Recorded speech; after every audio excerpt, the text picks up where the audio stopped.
because everything, the exercise started on time here. So for the people of Abeokuta, they are anxiously waiting for 2 p.m. to come, the few minutes. And some of the people that have just exercised their franchise at this polling unit, this is exactly the polling unit of Olubara Palace in Abeokuta. They are just waiting so that they finished voting here and they are waiting for 2 o'clock to come, after 2 o'clock, so that they'll start counting, sorting. You can see the agents, security operatives, and the ad hoc staff. They are patiently waiting here that after the 2 o'clock, because one thing we noticed around Abeokuta this morning is that most of the ad hoc staff, they got there, they got to their unit on time. They didn't have logistic issue. By 8 a.m., the exercise started in most of the polling units I visited in Abeokuta. So these people, they've been waiting. Some polling units, they finished voting like 12 noon, and they've been waiting patiently so that the statutory time, which is 2 p.m., according to the electoral guideline, that this thing will take place between 8 a.m. to 2 p.m. So to fulfill all righteousness, the ad hoc staff will have to wait. Even as you can see, nobody is coming here to vote again. The agents are waiting. The security people are waiting just for that to be 2 p.m. And by 2 p.m., these people will come together. They will be addressed, and the sorting will start. And after the sorting, they are just going to count the figures and get the result for the polling unit, this particular polling unit. Talking in terms of security, all around Abeokuta is fortified. In and out of Abeokuta, most of the district we're visiting, we have soldiers manning strategic areas. So to reduce the any breakdown of law and order to the barest minimum. So most strategic points are manned by soldiers. But in the normal polling units, what you get to see in the normal polling units, like we have the customs here now, we have the NSCDC, they are not holding arms. Everybody is just, keeping, they're at ease, waiting for this process to end. So from Abeokuta here, it's been so far so good, Bukola. This completion of the exercise that you talk about, you are sure that it's the same in all parts of Abeokuta from feelers that you're getting? Are you sure?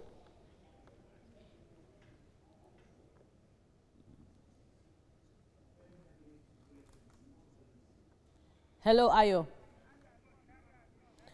Yes, Ayo Dele Ozugbako, our correspondent, senior political correspondent, reporting from Abeokuta. He led us to believe that the exercise has been completed in Abeokuta, and especially in some other polling units where he's getting news from, and that the ad hoc staff are waiting for 2 p.m., after which collation will begin. And from what we also saw, there are no voters on the queue, and it does appear that voting has been concluded in Abeokuta, most parts of Abeokuta. We'll try to return to Ayo to get more news about other parts of Abeokuta to ascertain that indeed the exercise has been completed in that area. So before the break, we were looking before we went to Ayo, we're looking at extension of time and the concerns that may accompany extension of time. I now want us to relate it to the difference between accredited voters and the actual votes cast. If we look at the cumulative figure from the 36 states of the Federation in the presidential election, what we have in accredited votes is 29,364,209, but the actual votes cast is 28,604,190. That's a whopping over 1 million difference. So in bridging the gap in this governorship election, what are those factors that you're looking at besides security that could have been considered ahead of the election to ensure that we sufficiently accommodate more voters so that we can bridge that gap? Janet, I'll start with you. I don't think that the gap between the 28 and 29 is insignificant, because they may have been void. They were even void. Yes, void.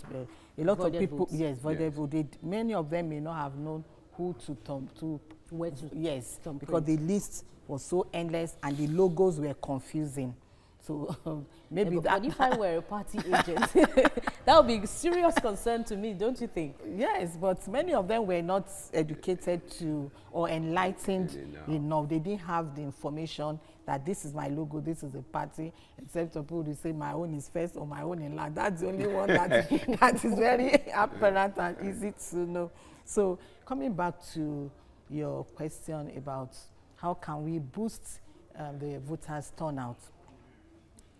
Voters' turnout is expected to be more this time because of the heavy presence of security people.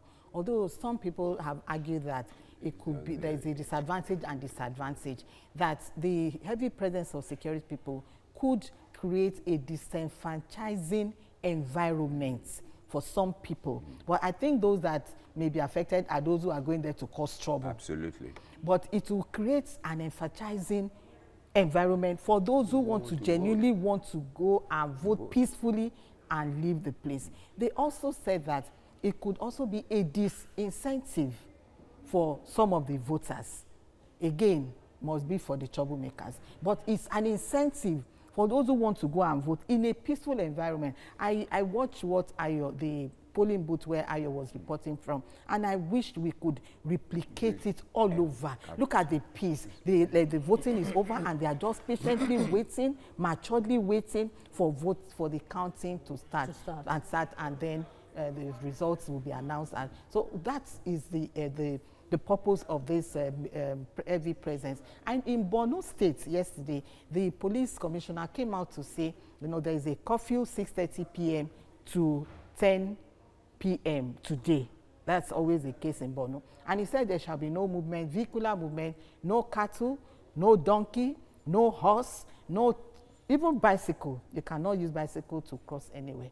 And they also use fighter jets and helicopters. So you could see that this election, security agent, government is really prepared because of the antecedents of those who always cause trouble in certain areas, those states that have the history of violence. And you know that there is always this, for this election, there is a kind of party crisis, people who are now having problems between parties and within parties. So that has also heightened the level of anticipated violence. You know what I'm talking about. In a state like Ogun State, for instance, there is fighting within. So I'm glad that Ayo said it's heavily fortified. Yeah. So if you just respect yourself and go vote and go home. And in some states, it's not that kind of fight between parties. It is just among the contenders. And in Akwa Ibom, for instance, it's a case of somebody who is prepared to defend his title, whether it's championship or governorship. And there are so many people who are challenging that championship title. So we also expect peculiar states like that. Yes, peculiar states with peculiar problems. It's also the responsibility of some people to help bridge the gap, but we'll talk more about that after this break. Time for another news break. You're still with Nigeria Votes on TVC. At the top of the hour is news with Veronica Dan Ikwoe. Stay with us. We'll be right back.